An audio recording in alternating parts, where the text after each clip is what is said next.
श्रीपादराजम शरणम प्रपद्ये. अध्याय 16. श्रीमन नारायण वृत्तांत. मी श्रीपाद श्रीवल्लभांच्या चरित्राचं स्मरण करत मार्गक्रमण करत होतो. स्वामी कुरुगड्डीला असल्याचं कळल्यापासून माझ्या आनंदाला पारावार उरला नव्हता. त्यांच्या दर्शनाची ओढ क्षणोक्षणी वाढतच होती. मार्गात एक उसाचं शेत दिसलं. शेतात एक शेतकरी आनंदात बसला होता. शेजारीच उसाचा रस गाळून त्याचा गूळ करण्याचं काम चालू होतं. त्या शेतातील खाटेवर बसलेल्या शेतकऱ्यानं मोठ्या नम्र भावानं मला बोलावून उसाचा रस दिला. तो फारच मधुर रस होता. मी श्रीपादांच्या दर्शनास जात असल्याचं ऐकून त्या शेतकऱ्याला खूप आनंद झाला. तो शेतकरी मला म्हणाला, अहो काका, माझं नाव श्रीमान नारायण मल्लादी. आमचं गाव मल्ल्यादीपुरम होतं, परंतु कालांतरानं त्याचं नाव मल्लादी असं अपभ्रंशानं पडलं. श्रीपाद श्रीवल्लभांचे आजोबा श्री बापनाचार्युलू यांचं आडनाव सुद्धा मल्लादी असं होतं. ते ब्राह्मण होते, परंतु आम्ही चौधरी आहोत. त्यांचे आणि आमचे अगदी जवळचे संबंध असताना आम्ही मल्लादीपुरम गाव सोडून पीठिकापुरम गावी आलो. त्यावेळी आमची परिस्थिती फारच बिकट होती. सारी स्थावर जंगम मालमत्ता विकून टाकून अंगावरील एका कपड्यानं आम्ही इथे पीठिकापुरमला आलो. श्री बापनाचार्युलू यांनी आम्हाला मोठ्या प्रेमानं जेवू घातलं. त्यांचं शेत करण्याची आमची इच्छा आम्ही त्यांना बोलून दाखवली. त्या दिवशी श्रीपाद घरी होते. ते म्हणाले, बापनाचार्युलूंच्या घरातील अन्न हे देवाच्या प्रसादासारखं असतं. देवाच्या कृपेशिवाय हा प्रसाद मिळत नाही. बापनाचार्युलूंचं दर्शन मिळणं सुद्धा दुर्लभ आहे. तुमच्या पुण्याईनच घडलं आहे. बापनाचार्युलू आम्हाला म्हणाले, आम्ही आमचं शेत करण्यास दुसऱ्यांना दिलं आहे. काही कारण नसताना त्यांना काढून टाकणं धर्माविरुद्ध होईल. आता तुम्ही एक मूठभर उडीद एका कपड्यात बांधून ते घेऊन पश्चिम दिशेस जा. तुमच्या मनोकामना पूर्ण होताच ते उडीद टाकून द्या. परमेश्वर अत्यंत दयाळू आहे. तो खडकात असलेल्या बेडकाला सुद्धा अन्न पुरवतो. तो तुम्हाला अन्न पुरवणार नाही का? तुम्ही आपल्या कार्यात यशस्वी व्हाल. आम्ही जेवण केलं आणि निघताना धोत्राच्या सोग्यात मुठभर उडीद बांधून घेऊन पश्चिमेकडे तोंड करून निघालो. श्रीपाद श्रीवल्लभांच्या कृपेनं प्रवासात अन्न पाण्याचा मुळीच त्रास झाला नाही. न मागताच आम्हाला जेवण मिळत होतं. हे केवढं आश्चर्य! चालत चालत आम्ही आंध्र प्रांत ओलांडून कर्नाटक प्रांतात प्रवेश केला. मार्गात आम्हाला अनेक पर्णकुट्या दिसल्या. त्यात राहणारे लोक वृद्धच होते. त्यांच्याजवळ धन संपत्ती वगैरे काही नव्हती. एका पर्णकुटीत आम्ही प्रवेश केला. तिथं एक वृद्ध जोडपं राहत होतं. ते जातीनं चौधरी होते. त्यांचा एकुलता एक मुलगा सर्पदंशानं मरण पावला होता. त्या मुलाची पत्नी कृष्णा नदीत स्नान करत असताना पाण्याच्या प्रवाहात वाहून गेली होती. त्यांना संतान नव्हतं. वृद्ध दंपतीला आता कुणाचाच आधार उरला नव्हता. त्यांचे शेजारी मात्र त्यांच्याबरोबर मधुर भाषण करीत आणि वेळोवेळी त्यांना मदत करीत असत. या वृद्ध जोडप्यानं आमचं उत्तम आदरातिथ्य केलं आणि घरी ठेवून घेतलं. जेव्हा जेव्हा आम्ही पुढे जाण्यासाठी निघत असू त्यावेळी काहीतरी अडचण येई आणि आमचं जाणं स्थगित होई. शेवटी एका शुभ मुहूर्तावर आम्ही निघालो. परंतु त्याच वेळी त्या वृद्ध गृहस्थास उलट्यांचा आणि जुलाबाचा त्रास सुरू झाला. तेव्हा आम्हाला राहणं भाग पडलं. 1-2 दिवसात त्या गृहस्थास बरं वाटल्यावर आम्ही पुढच्या प्रवासास निघालो. आमच्या तेथील 4-5 दिवसांच्या वास्तव्यानं त्या वृद्ध कुटुंबाच्या मनात आमच्याविषयी प्रेमभाव उत्पन्न झाला होता. आम्हाला निरोप देताना त्यांच्या डोळ्यात प्रेमाश्रू दाटून आले आणि आम्हीही सजल नेत्रांनी त्यांचा निरोप घेतला. धोत्राच्या सोग्यात बांधलेल्या उडदाला आता वास येऊ लागल्यानं आम्ही ते फेकून दिले. आम्ही त्या वृद्ध दंपतीला मदत करण्याची इच्छा व्यक्त केली, परंतु त्यांनी आमच्याकडून काहीच घेतलं नाही. त्यांची निरीच्छ वृत्ती पाहून आम्हाला अतिशय आश्चर्य वाटलं. त्या वृद्ध दंपतीच्या परिचयाचा एक ज्योतिषी होता. त्याला त्यांनी बोलावलं. तो घरी आल्यावर त्या वृद्ध गृहस्थास म्हणाला, तुमच्या घरी जे आलेले अतिथी आहेत ना, ते अतिशय अमंगळ आहेत. त्यांच्या वास्तव्यानं तुम्हाला दारिद्र्य प्राप्त होईल. त्यांना तुम्ही लवकरात लवकर घालवून द्या. त्यावर ते वृद्ध दंपती म्हणाले, पंडितजी, त्यांच्या वास्तव्यानं आलेल्या दारिद्र्याचा परिहार करण्याचा शास्त्रात काहीतरी उपाय असेल ना, आपण तो सांगावा. त्यासाठी कितीही खर्च झाला तरी आम्ही तो देऊ. त्या अतिथीचं अमंगल्य नष्ट करण्यासाठी जो पूजाविधी असेल तो सांगण्याची कृपा करावी. परमेश्वराच्या इच्छेनंच सारं विश्व चालतं. सर्व देवांना मंत्रांच्या सहाय्यानं प्रसन्न करून घेता येतं. प्रत्यक्ष ब्रह्मास प्रसन्न करून घेण्याचं विधान तुम्ही जाणता. त्यामुळे धर्तीवर तुम्ही ईश्वरच आहात. तुम्ही आमची इच्छा पूर्ण करा, ही विनंती. त्या ज्योतिषाला त्या वृद्ध जोडप्याची विनंती मान्य करण्याखेरीज मार्गच नव्हता. तो ज्योतिषी म्हणाला, धान्य उगवण्यासाठी पाण्याची गरज असते. त्यासाठी पर्जन्य यज्ञाची तयारी कर. यज्ञ करणाऱ्या व्यक्तीला देवतुल्य मानतात. प्रत्यक्ष देव सुद्धा यज्ञ करणाऱ्याची स्तुती करतात.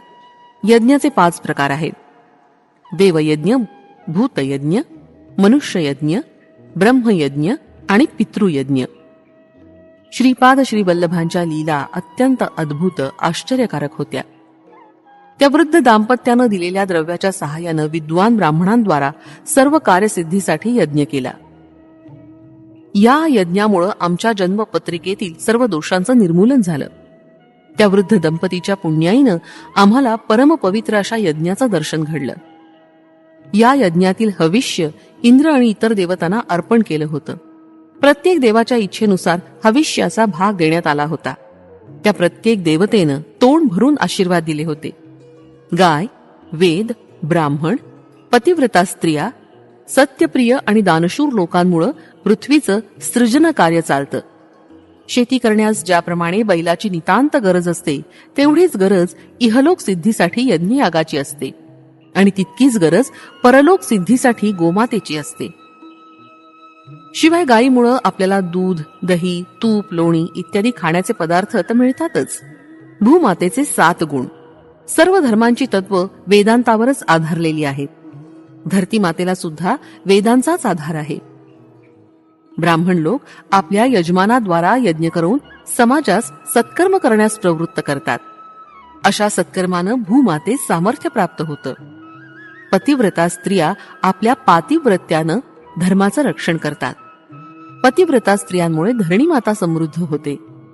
सत्य भाषण करणाऱ्या सत्य संकल्पी लोकांमुळे सुद्धा भूमी आनंदित होते. निर्लोभी लोक आपली लोभी वृत्ती टाकून देऊन समाजात माधुर्य वाटतात, तर दानशूर लोक पुण्य मार्गानं मिळवलेलं धन दीन दुबळ्या अभागी लोकांना वाटून इहलोक आणि परलोक दोन्ही साधून घेतात. या सप्तगुणांनी युक्त असलेल्या लोकांमुळे पृथ्वी सदैव प्रसन्न, सामर्थ्यवान आणि भरपूर अन्न पाणी पुरवणारी होते. बापनाचार्युलूंसारख्या महापुरुषांनी आम्हाला निमित्त मात्र करून यज्ञ पुरुष श्री श्रीपाद वल्लभ यांच्या समक्ष आम्हाला धन्य केलं. श्रीपाद श्री वल्लभांकडून भक्तांचं रक्षण. यज्ञ निर्विघ्नपणे मोठ्या आनंदात संपन्न झाला. ते वृद्ध दंपती आम्हाला आपल्या मुलासारखे मान देऊन वागवत होते. हे त्यांच्या भाऊबंधांना आवडलं नाही. आम्हाला एक मिरचीचं शेत होतं. त्याला 4 बाजूनी ताडीच्या झाडाचं कुंपण होतं. या ताडीच्या झाडाचा रस गौड लोक येऊन काढून घेऊन जात. एकदा मी शेतात गेलो असताना आमचे भाऊबंद शेतातील मिरच्या तोडून पोत्यात भरून बैलगाडी ती पोती ठेवून घरी जाण्यास सिद्ध असलेले मी पाहिले. मी एकटाच होतो, परंतु ते 10 लोक होते. याच वेळी एक आश्चर्य घडलं. एक अस्वल ताडीच्या झाडावर चढून त्याचा रस पित होतं. एवढ्यात त्याचा झोप गेला आणि ते खाली पडलं. त्या अस्वलाला जवळ आलेलं पाहताच आमचे भाऊबंद घाबरून पळून गेले. अस्वलाच्या विषारी नखांनी होणाऱ्या जखमांची त्यांना कल्पना होती. मी श्रीपादांचं नामस्मरण करत बैलगाडीत बसलो आणि ती गाडी चालू लागली. ते अस्वल श्रीपादांच्या नामस्मरणाच्या आवाजानं शांत झालं आणि आमच्या बरोबर चालत आमच्या घरी आलं. त्या अस्वलाला पाहून त्या वृद्ध दंपतीच्या घराजवळचे शेजारी आश्चर्यचकित झाले. त्या रात्री आम्ही श्रीपाद श्री वल्लभांचं भजन केलं, तर त्या अस्वल सुद्धा आमच्या बरोबर बसून तन्मयतेनं भजन ऐकत होतं. भजन संपवून सर्वांना प्रसाद वाटला. तो त्या अस्वलानं आनंदानं खाल्ला. त्यानंतर ते अस्वल आमच्या घरातील एक सदस्य असल्याप्रमाणे राहत होतं. ते आमच्याशी प्रेमानं राही, परंतु आमच्या शत्रूंना त्याची भीती वाटे. त्याच्या भीतीमुळं शेताचं रक्षण करण्याचं काम अनायसे अस्वलच करी. आमच्या घरी दत्तप्रभूंच्या लीला कथांचं कीर्तन आणि श्रीपादांचं नामस्मरण नित्य नेमानं चाले. एकदा असंच शेतात गेलं असताना ते अस्वल शेतात आलं. माझ्याकडे मोठ्या प्रेमानं त्यानं पाहिलं. मी श्रीपाद स्वामींचं नाम घेण्यास सुरुवात करताच ते मोठ्या आनंदानं नाचू लागलं. आमच्या शेजारच्या गावात एक मांत्रिक आला होता. त्यानं काही उपासना करून शक्ती प्राप्त केल्या होत्या. त्याच्या प्रभावात येणाऱ्या लोकांकडून तो धन लुबाडून घेऊन संग्रहित करीत होता. आमच्या भाऊबंधांनी त्याला शरण जाऊन त्याचा आश्रय घेतला होता.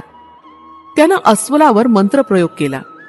त्यामुळे त्याची सारी शक्ती नष्ट झाली असल्याप्रमाणे अगदी निचेष्ट होऊन पडला. दुसऱ्या मंत्रानं त्यांनी अस्वलाच्या साऱ्या शक्ती स्वतःत आकर्षून घेतल्या. रामायणातील वालीप्रमाणे त्याला एक विद्या अवगत होती, जिच्या प्रयोगानं समोरील शत्रुपक्षाची अर्धी शक्ती त्याला प्राप्त होत असे. या कारणामुळेच श्रीरामानी वालीला झाडाच्या मागे लपून बाण मारला होता, त्यानं त्याचा अंत झाला. श्रीपाद श्रीवल्लभांच्या शिष्यांना कर्मबंधनापासून मुक्तता. श्रीपाद स्वामींच्या लीला मोठ्या अगम्य आहेत. त्यात कार्यकारण संबंध शोधणं अत्यंत कठीण आहे. कारणाशिवाय कोणतंच कर्म संभवत नाही. इंद्राची पूजा गोकुळवासियांनी प्रतिवर्षाप्रमाणे न केल्यामुळे रागावून त्यांनी गोकुळावर अतिवर्षा केली. तेव्हा श्रीकृष्णानं गोवर्धन पर्वत आपल्या अंगुलीवर उचलून धरला आणि त्याखाली सारे गोकुळवासी सुरक्षित राहिले. ज्याप्रमाणे श्रीकृष्णानं सर्व गोकुलवासियांचं रक्षण करून आपल्या गोपाल धर्माचं पालन केलं, त्याचप्रमाणे श्रीपाद श्रीवल्लभांनी मांत्रिकाच्या योगशक्तीला तिच्या आज्ञेप्रमाणे करू दिलं. अस्वल त्या शक्तीला बळी पडलं. त्याच्यातील पुण्य अंशामुळे ते श्रीपाद स्वामींचं भक्त झालं होतं. त्या मांत्रिकाच्या शक्ती प्रयोगानं निचेष्ट पडलेलं अस्वल मंद गतीनं रडत होतं.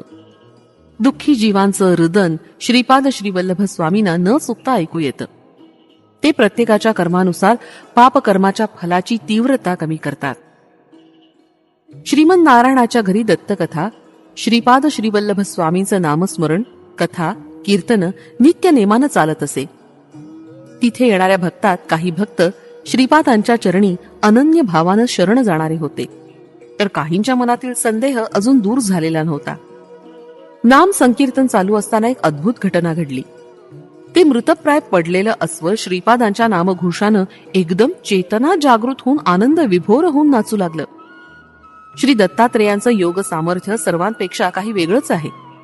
त्यांच्या करुणेनं त्या अस्वलाचं रूपांतर एका मनुष्यात झालं आणि मानव तांत्रिकाचं रूपांतर एका अस्वलात झालं. तेथील लोकांनी त्या अस्वलाला दोरीनं बांधून अरण्यात सोडून दिलं. ते मनुष्यरूपी अस्वल सर्व लोकांना उद्देशून म्हणालं, लोक हो, मी गेल्या जन्मी एक सावकार होतो आणि व्याजावर पैसे देण्याचा व्यवसाय करत होतो. अधिक व्याजाचा दर लावून मी लोकांना छळत असे. धन न दिल्यास त्यांचं धन लुबाडून घेत असे. अशा दुष्कृत्यांमुळे मला अस्वलाचा जन्म घ्यावा लागला. परंतु माझ्या पूर्व पुण्याईनं या जन्मी मला श्रीपाद श्रीवल्लभांचं दर्शन घडून त्यांचा अनुग्रह प्राप्त झाला. श्रीपाद श्रीवल्लभ श्री दत्तात्रेयांचे अवतार आहेत. त्यांच्या अनुग्रहामुळेच माझी अस्वलाच्या योनीतून सुटका होऊन उत्तम असा मानवदेह प्राप्त झाला. त्या मांत्रिकानं अनेक पापकर्म केली. त्यानं माझ्यासारख्या मूक असलेल्या आणि विशेष म्हणजे श्रीपाद श्रीवल्लभ स्वामींचा भक्त असलेल्या प्राण्यांचा विनाकारण छळ केला. या पापकर्मामुळे त्याला श्रीपाद श्रीवल्लभ स्वामींनी योग्य ते शासन केलं. शिष्टांचं रक्षण आणि दुष्टांना शासन असं ब्रीद असलेल्या स्वामींची जे अनन्य भावानं श्रद्धायुक्त अंतःकरणानं सेवा करतात, त्यांच्यावर श्री स्वामींचं कृपाछत्र सदैव असतं. देव आणि भक्तांची निंदा करणाऱ्या आणि परधनावर आसक्ती ठेवणाऱ्या लोकांना ते योग्य ते शासन करण्यास चुकत नाहीत. आपल्या पापकर्मांवर पश्चाताप होऊन आणि योग्य ती शिक्षा भोगल्यानंतर काही दुष्ट लोक स्वामींचे भक्त झाल्याची उदाहरणं आहेत. तो मनुष्यरूपी अस्वल पुढे म्हणाला, मी श्री स्वामींच्या नामस्मरण पारायणानं सद्गतीस प्राप्त झालो. मला मानवी देह मिळालेला पाहून सर्व भक्तगणांना अत्यंत आश्चर्य वाटलं आणि आनंदही झाला. ते श्री स्वामींचा मोठ्यानं जय जयकार करू लागले. हे नामसंकीर्तन चालू असताना एक अद्भुत घटना घडली. अकस्मातपणे 3 नागदेवता तिथे आले आणि त्या नामसंकीर्तनात तन्मयतेनं डोलू लागले. याच वेळी त्या मनुष्यरूपी अस्वलाचे प्राण पंचतत्वात विलीन झाले. तिथं आलेल्या नागांनी त्या मृतदेहास 3 प्रदक्षिणा घातल्या आणि ते निघून गेले.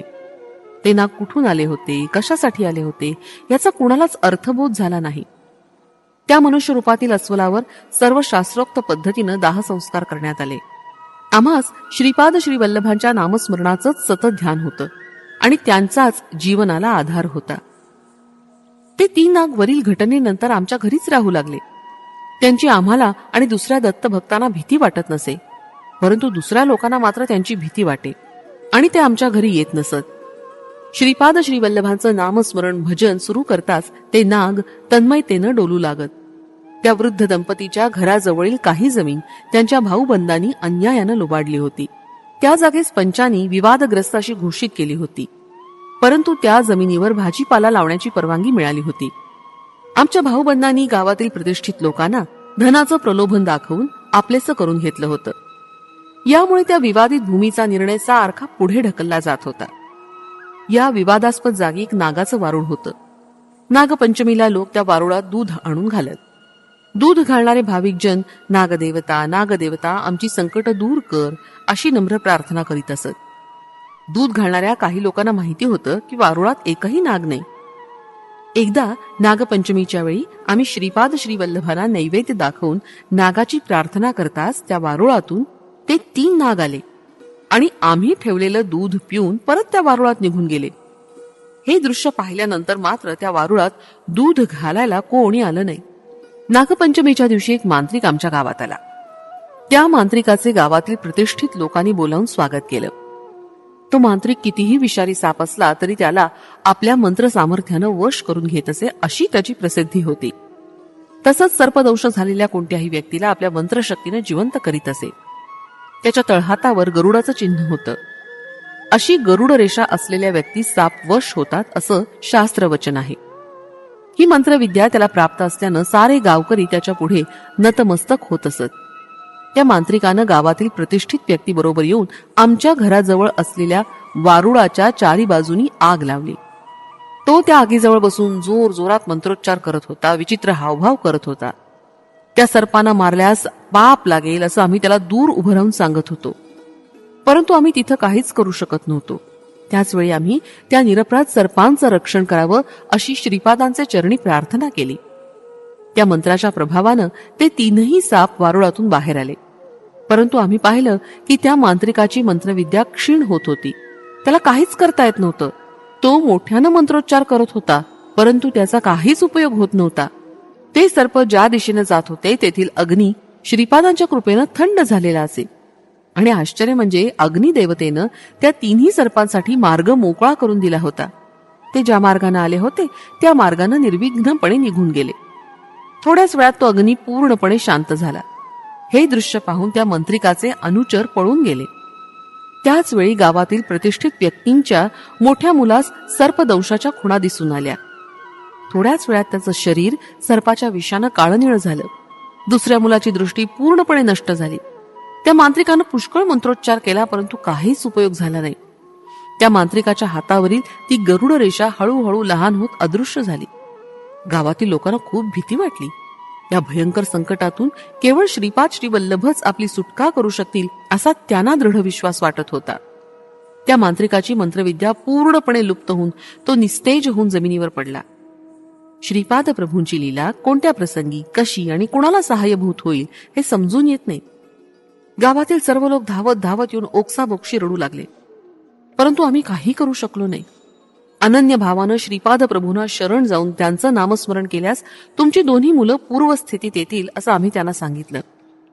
निस्तेज झालेला मांत्रिक अल्पावधीतच गतप्राण झाला. त्या मांत्रिकाचं पार्थिव शरीर गाव प्रमुखांच्या घरासमोर ठेवलं होतं. आमचे भाऊबंद भीतीनं थरथर कापत होते. वातावरणात सारीकडे दुःखाची कळा पसरली होती. त्या मांत्रिकाचा मृतदेह स्मशानभूमीत अंत्यविधीसाठी नेला. चितेवर ते शरीर ठेवून अग्निसंस्कारास प्रारंभ करताच एक मोठं आश्चर्य घडलं. त्या मांत्रिकाच्या मृतदेहात चैतन्याचा संचार झाला. तो त्याचे अग्नीपासून रक्षण करण्यासाठी आरडाओरडा करू लागला. श्रीपादाच्या कृपेनं त्या मांत्रिकातील दुष्ट भाव अग्नीचा स्पर्श होताच जळून खाक झाला आणि एक शुद्धात्मा त्या लाकडामधून बाहेर आला. हे सगळं करण्यामागे श्री स्वामींची अगाध लीला दिसून येते. ते सज्जनांचा उद्धार आणि दुर्जनांना योग्य ते शासन करीत असत.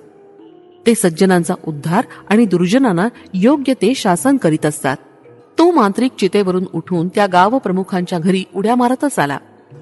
आम्ही सर्वांनी जमून त्या मुख्याच्या घरी दत्त महात्म्य वर्णन करणारं कीर्तन केलं आणि त्यानंतर दत्त दिगंबरा श्रीपाद वल्लभ दिगंबरा या भजनानं सारा आसमंत भरून टाकला. श्रीपाद प्रभूंच्या स्थूल रूपातील आणि सूक्ष्म रूपातील दिव्य किरण सारं वातावरण अत्यंत शांत आणि पवित्र करत होते. सारी ब्रह्मांड या दिव्य किरणांनी पवित्र झाली होती. स्वामींच्या सच्चिदानंद अद्वैत स्वरूपात असलेला महाकारण देह महत् विश्रांतीत होता. त्यातून निघणारे दिव्य किरण सायुज्य, सालोक्य आणि सामिप्य मुक्ती प्रदान करणारे होते. अवधूत, अंशावतार आणि महासिद्धी प्राप्त महायोगी सुद्धा या दिव्य किरणांनी पवित्र होत होते. श्रीपादांचे अत्यंत श्रद्धा आणि भक्तियुक्त अंतःकरणानं नामस्मरण केल्यास अगोचर असलेले स्वामी प्रकट होऊन सर्वांना दर्शन देत. लहान बाळास आपल्या आईच्या कुशीत जसं आल्हाददायक आरामदायक वाटतं, तसंच श्रीपादांच्या चरणावर नतमस्तक होणाऱ्या भक्तांना वाटत असे. अत्यंत पापी असलेला तो मांत्रिक श्रीपाद वल्लभांच्या नामस्मरणाच्या संकीर्तनात रंगून गेला. त्याला श्रीपाद वल्लभ दिगंबर अवस्थेत असल्यासारखे दिसत होते. त्याला वाटलं की आपण केलेल्या पापांचं कर्मफल म्हणून आपल्या स्वामी तसे दिसतायत. कितीतरी सर्पांची त्यानं आपल्या मंत्रविद्येनं आहुती दिली. अनेक महान संन्यासी आणि दिगंबर विभूतींना त्यानं त्रास दिला होता. या सर्वांचा त्याला पश्चाताप झाला होता. त्याला श्रीपाद प्रभूंच्या दिव्य स्वरूपाची कल्पना आली होती. तो श्रीपादांच्या चरणांवर नतमस्तक झाला. जेव्हा त्याच्या मनाचं परिवर्तन झालं तेव्हा त्याचा द्वेषाग्नी शांत झाला. श्रीपाद प्रभूंनी आपलं उत्तरीय त्याला पांघरण्यास दिलं. ते घेतल्यावर तो मांत्रिक अत्यंत आनंदानं नाचू लागला. सूर्योदय होण्यापूर्वीच त्या ग्रामप्रमुखाच्या धाकट्या मुलास उत्तम दृष्टी प्राप्त झाली. श्रीपाद प्रभूंच्या नैवेद्याच्या दुधानं मोठ्या मुलास शुद्ध आली आणि थोड्या वेळातच तो पूर्ववत निरोगी झाला. तो मांत्रिक सर्व संग परित्याग करून साधू होऊन दूरदेशी निघून गेला. गावातील पंचांनी त्या वृद्ध दंपतीची जमीन त्यांनाच मिळावी असा न्याय दिला. 3 सर्पराज असलेल्या वारुळातून 3 औदुंबराची झाडं उगवली. काही काळानंतर दत्तानंद अवधूत संन्यासी आमच्या घरी आले. हे संन्यासी औदुंबर वृक्षाखाली ध्यान करत असत. एका शनिवारी सायंकाळी श्रीपादांच्या नैवेद्यासाठी केलेला हलवा प्रसाद म्हणून सर्वांना दत्तानंदांनी दिला. श्रीपाद श्रीवल्लभ लहान असताना त्यांची आई त्यांच्या आजोबांच्या घरात असलेल्या औदुंबराच्या वृक्षाखाली बसून चांदीच्या भांड्यात हलवा देत असत. श्रीपाद श्रीवल्लभ, श्री नृसिंह सरस्वती आणि श्री स्वामी समर्थ या 3 नावाचं संकेतरूप असे ते 3 औदुंबर वृक्ष होत. या संकेतरूपी वृक्षाच्या बीजांचं फलस्वरूप म्हणून पिठिकापुरम गावात एक औदुंबर वृक्ष आहे. या पुण्यप्रद वृक्षाच्या गर्द छायेत वृक्षाखाली श्रीपाद श्रीवल्लभांच्या मूर्तीची प्राण प्रतिष्ठा करून त्याच्यावर एक सुंदर मंदिर बांधण्यात आलं. या मंदिराची अशी ख्याती आहे की जे भक्त शनिवारी प्रदोषकाळी हलव्याचा नैवेद्य दाखवतील त्यांना सर्व सुख, संपत्ती आणि अनन्य समाधान प्राप्त होईल. श्रीपाद श्रीवल्लभांचा हा वृत्तांत ऐकून माझी भक्ती अजूनच दृढ झाली आणि मी पुढच्या प्रवासासाठी कुरुगड्डीच्या दिशेनं निघालो. श्रीपाद श्रीवल्लभांचा जय जयकार असो. फलश्रुती, धनाकर्षण, शक्तिवृद्धी.